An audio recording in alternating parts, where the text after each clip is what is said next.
jana pale Roysambu, wewe Gachagua ama Gachieta, wewe ni mtu wa ukabila sana. Sasa au wenye walikupiga au ni wenye wewe ndio unaleta. Na mimi naweza kuambia I can even tell you from Idi Amin one that when Idi Amin planned the war of Uganda and Tanzania, I know very well. Do you know how Idi Amin planned the war of Tanzania and Uganda? No. He told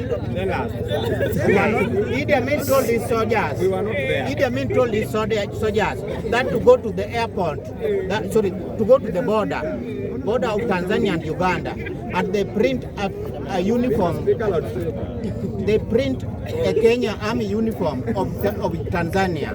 After that, they cause chaos and then they kill a few of theirs, meaning waue watu wao. Wewe Gachagua, wewe tunajua mpango wako, wewe ni mtu wa ukabila na ukijaribu utaona. Unajua vile ulikuwa unapangia baba Raila Odinga. Unabunge oye, unabunge oye.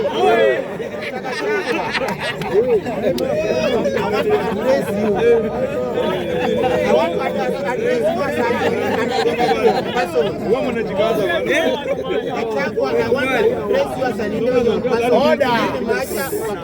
Wakikuyu pia ni wa Kenya kama watu wengine, lakini wewe naye ulikuwa na ukabila sana. Wewe sasa hivi umepigwa tu mara mbili, lakini hao wenye wanakupiga ni watu wenye wewe ndio umeleta. Wewe unataka kupiga Ruto, wewe unataka kuchezea wa Kenya, unasema vizuri wewe ati logbook itakuwa yenu. So mimi najua maana ya logbook, meaning president nyinyi ndio mtakuwa, lakini hamtaweza Ruto. Hakuna mahali Ruto asai fail. Hakuna mahali Ruto asai fail. Hakuna mahali Ruto asai fail. Ajai fail.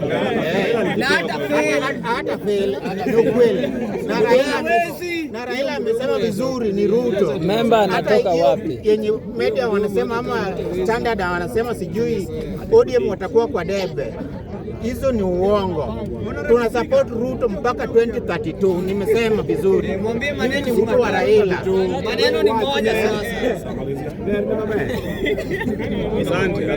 Asante.